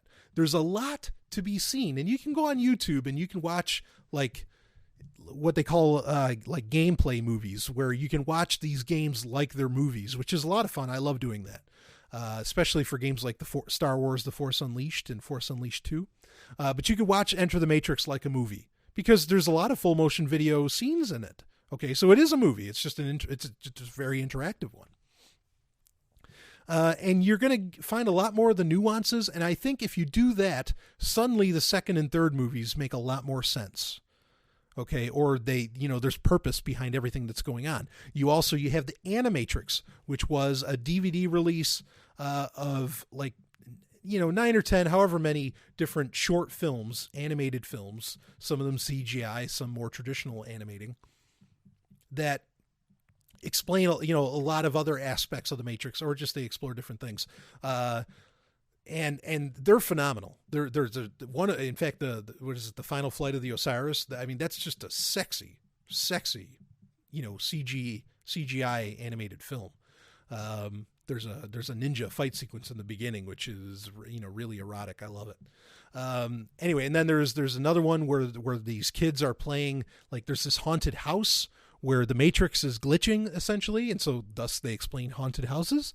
And I mean, it's a lot of fun to watch, and it's done in an anime style. So those are all worthy of checking out. Okay. So you got the games, you got the Animatrix, you got the 3 main movies, but then there's an aspect where things get interesting that most people haven't looked into. Okay. And maybe if there's enough demand, I'll make this available on Google Drive or something. Because I don't know if you can still torrent it or download it. But there was another game made. They made an MMO, massive multiplayer online game called The Matrix Online. And this game continued, by the Wachowskis' notes, the story of The Matrix, what happened at the end after, after the third movie. Okay. And it's great. It's so good. And you can actually, what you can do is, now you can't play the game anymore. The game stopped. The Sony servers won't allow for it, unfortunately. So, it didn't have the longevity of World of Warcraft. But you can download PDF files of the stories that were told, and kind of like an art book and everything for that, which there were Matrix comics too, but those were just kind of like experiments. They're fun to read, but they're not they don't really add a whole lot to the story. Those Matrix comics, they were on the Matrix website, which that was innovative back then too. In '98, the Matrix website was crazy. There was Easter eggs all over the place on the website, stuff you could unlock, games you could play, the whole business. It was wild. It was awesome. Commonplace now, right? But in '98, no, this was a multimedia event. But anyway, a lot of those stories were available on, on thematrix.com way back when. And you can get volume 1 and volume 2. They're in trade paperback form, of all the comics that were made for the Matrix. And like I say, none of them really have to do with Neo or Trinity per se. And they're intriguing, but they don't really add to the story. So not a big deal. But anyway, The Matrix Online continues the official story. Morpheus kind of goes rogue. All this stuff kind of happens. But one of the interesting things, and they never played it up, there was a storyline they were setting up where now Neo's original name, Neo, of course, being Keanu Reeves' character, the main hero of the story. Neo was, he dies. I'm not giving anything away. Boy, if you haven't watched these movies, sorry, really, I'm not talking about it. I'm not giving you the ending to Game of Thrones, nor would I ever, because I don't watch it. I'm not giving you the ending to Breaking Bad, nor would I ever, because I don't watch it. I'm not giving you the ending to, I don't know, pick your favorite show. Trust me, I'm not giving you the ending to it because I'm probably not watching it. Anyway, so if you haven't seen these, big whoop. But Neo dies at the end of the third Matrix movie. Okay. But what happens is they were setting up a story in The Matrix Online where there was this woman who wakes up out of a coma in a hospital. And her name is like Sarah Edmonds or something to that effect. I'd have to look it back up. I don't exactly remember what it was. But what it was, Sarah Edmonds, it was an anagram of Thomas Anderson, which is Neo's real name, or Matrix name, whatever you want to call it.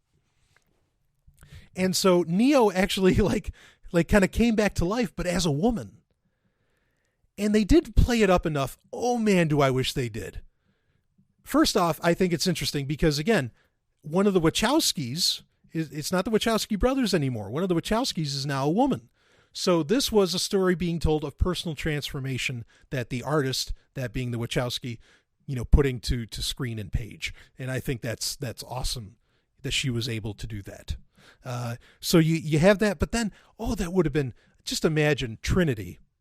And though I think in The Matrix Online, Trinity dies too. She becomes like some kind of agent program.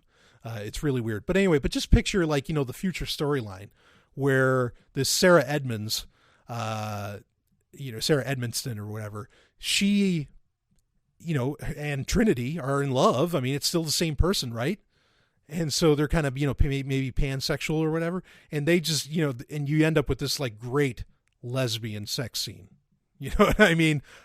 I wish The Matrix went there. I really do. I can't picture the game having gone there. And maybe it was meant to go there. And that's why they never, because they kind of forked away from that storyline. Of course, the Wachowskis sort of walked away from the game. The Matrix Online, it wasn't as big of a seller as Sony would have hoped, as everybody would have hoped. Warner Brothers, whoever. Unfortunately. But that's okay. That doesn't mean that it sucked, because Star Wars Galaxies, Star Wars is the biggest property in the world, and, no one comes out and says, well, Star Wars sucks, and so it's not that it sucked. It was just, it was a competitive market. The world wasn't ready for it. Maybe if the Matrix Online came out now, things would be different. Who knows? They do like a freemium model, they kind of started to do that anyway, but they do like a freemium model on Steam or something, and that would happen. But really, the Matrix saga, you've got to take it as a whole, and you've got to really delve into that world. And then I think everybody would realize that the second and third movies were pure genius. That they were just as, maybe not as revelatory as the first one, or as quantum shifting as the first one, but they were still great movies. So I challenge you to check all that out, to look into that. And if you want those PDF files, maybe I'll make them available by Google Drive if there's enough demand. Sovryn@Riseup.net. Anyway, this is the end of the triple load. I will be in Las Vegas, baby. Hope to see some of you there. Carpe Lucem. If I don't, I'll see you next week.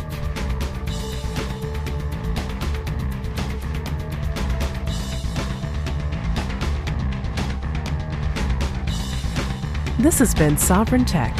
Visit us at sovryntech.com. That's SOVRYN tech.com. There you can connect with us, see more of what you've heard on today's show, and catch our podcast feed. Sovryn Tech is open source. We encourage you to share. Later, nerds.